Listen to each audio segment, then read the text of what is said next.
Your players, A, who are they? I mean, I know who they are, but I want to get your take on it. And I want you to tell the listeners, what is their current posture? How would you describe what's happening in the stock market? Is it going to be deflationary, or is it going to be inflationary, or could we see a new form of stagflation? What should folks expect out there with the 1.5 quadrillion, with all the new debts, with acceleration of derivatives since 2008, with all the same players insulated above the law? It looks to me like imploding things on purpose to consolidate them, a scorched earth creative destruction approach. What's the weather report financially?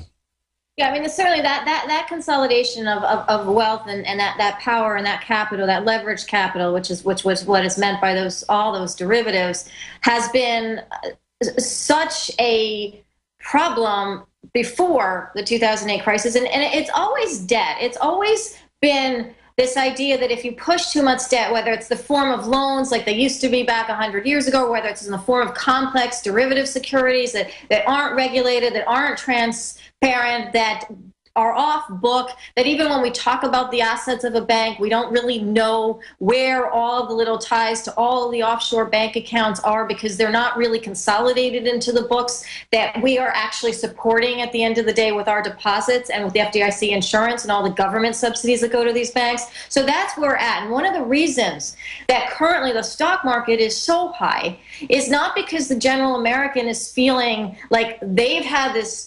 100+% return on their personal life and their personal finances and their personal salaries. No, it's because there's this additional influx of cheap money, of subsidies for debt that has been engineered by the Federal Reserve through these large banks, of which, of course, JP Morgan Chase is the largest bank. It's the most politically and financially connected bank, and it has been throughout history for the last 100 years. What this enables to happen is the stock market rise, which is pumped up by this sort of artificial euphoria, which is based on zero interest rate money to the large players. We don't get zero interest rate money, they do, and they have the ability to leverage it, whether it is through derivatives, through ETFs, through various bets in the stock market, through timing the stock market, through buying back their own shares, through all sorts of different mechanisms that have had the effect of creating this big stock market bubble. And we've seen it in the past. It's just not really been as dangerous as it is today, because there is such a lack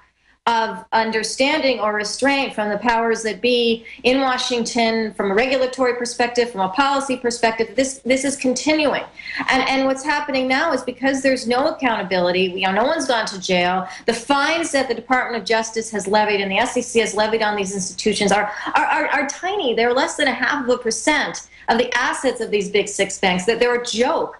And so when there's no recourse, when there's no reform, when there's no punishment for using money in a way that devastates the global economy, it continues to get used. What we're seeing now in the stock market is one manifestation of where that money is going. So what happens going forward? I've said this before. I don't think this is obviously not stable, good economic or financial policy, what's been going on since the crisis and into the crisis. It is not sustainable. But there is such a force of this bad policy and unsustainable policy that's had the effect of boostering the market, whereas I believe that we're going to be headed for a major crash, because you cannot continue a policy of inflating a market with nothing real. And that is what we are visioning right now. Now, I think it's going to take a little bit of time. People ask me, is it going to be a year from now, a half year? I don't really know. I'll say this. It should have not gotten this high, and I believe it should have crashed sooner, since it started moving after the 2009 influx of cheap money and of debt buying from the financial institutions. It should have happened sooner, but there's a lot of will on the part of Washington and the Federal Reserve to continue to keep it going. The ECB is instituting bond buying and zero interest rates almost. That it's a global partnership of propping up these markets and propping up the banks that move them.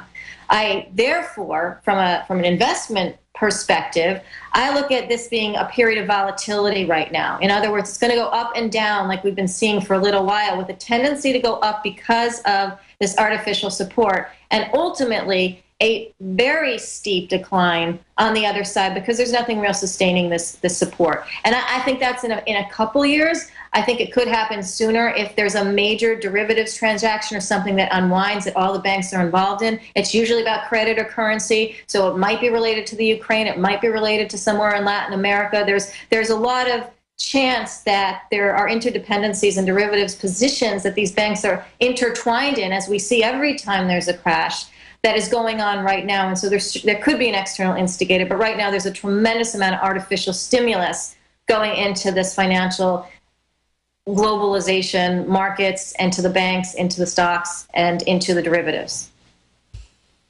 Nomi, you worked around these people. You worked for, the head of Goldman Sachs, reported into him in his office at the time. We see how John Corzine is above the law with the stuff he did with Goldman Sachs and then MF Global. Is there any way to get through to these people? Because I know they've scientifically set up their systems of control. They have their political hatchet men, their spin doctors, their formulas. But history shows that they always believe their formulas, and then they start smoking their own propaganda, and you get World War II, you get World War I, you get Roman collapse, you get famines, you get serious disconnect, Marie Antoinette type, French Revolution stuff. And is there any way, knowing how these guys act, knowing how arrogant they are, and they make the Wolf of Wall Street pale in significance with their bravado or chutzpah or whatever you'd call it, is there any way to get through to these loons? Because anyone can look at where the world's going and tell they're not going to get out of this, and neither are we. And can they stop themselves? Is there some way to get these people to act in a more sane way? I mean, why would they want to get rid of checks and balances for the people and then make themselves above the law? That sounds like a horrible world. Tyranny's not safe for anybody. Well, and they have been rewarded for bad behavior, and that's the problem that we have right now. Historically, there have been periods, for example, after the crash in 1929, where the bankers that were total scam artists, they were tax evading, they were creating little companies named after family members, they were hiding shares, they were telling the public to buy shares while they were shorting shares. All this stuff has gone on. The difference was some of those guys got ejected and new people came into place, and some of those guys got fined and new people came into place, and there was a stability. It wasn't perfect. A lot of things went wrong between, say, the 30s and the 70s, but there was more of a stability because there was an accountability on the side of some of these individuals who realized they had come to the abyss, and yes, they wanted and needed and got government support to get them out, but they also took a step back of their own sort of accord or fear or whatever it was. And what we've seen more recently, though, is a much more dangerous use of the capital that they control. Jamie Dimon, last week was all contrite about how he was sorry. Maybe he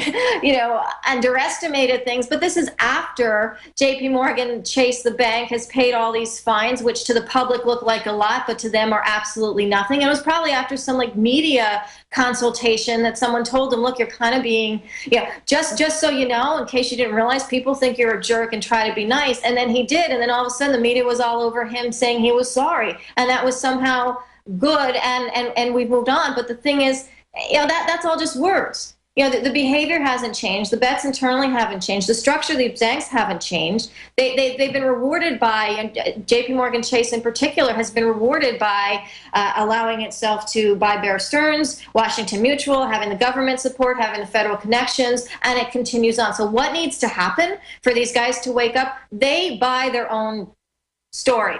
They buy the fact that they are sort of kings, Jamie Dimon, Lloyd Blankfein. These guys really buy the fact that they have dodged a major bullet. They had a tremendously bad experience running their own institutions, and they were bailed out big time, epically by the government, by us. So these particular individuals have absolutely no reason to look within their banks and be worried, because even if positions are going sour every single day, even if there's billions of dollars of losses accumulating on their books every single day, they know, they've been shown that these things will get bailed out, that they will be covered. So what it requires, unfortunately, and this is a really bad situation that we're in right now because so much has been covered up, we will see a bigger crisis. There will be a situation in the near future where these banks will have another bout of significant losses, where we're going to talk about too big to fail again and wonder why we made these big banks bigger, where we're going to wonder why we propped up, when I say we, I mean most of the media propped up these individuals as somehow being great navigators of this situation, of the crisis, of Obama and Tim Geithner and Jack Lew all having dodged this bullet. And the reality is there's been nothing that has fundamentally changed. So I can only see change coming from a bigger crisis, and that either comes from within the financial markets themselves and the banks themselves and positions themselves that implode, and we have this whole other round of crisis management, or it comes from individuals who say, look, this is too much. We don't believe that things have changed. We think things have been whitewashed. We need to do something about this because our economy, our houses, our savings, our pensions, our deposits are at risk otherwise. I've been asking a lot of questions, and I want to get into your book here, because sometimes you can reach the public through a novel, a historical novel, instead of just, cold, hard facts now. But in your gut, what else are you concerned about? And then is there any positive news you've got for people? Honestly, the positive news that I have, and I do talk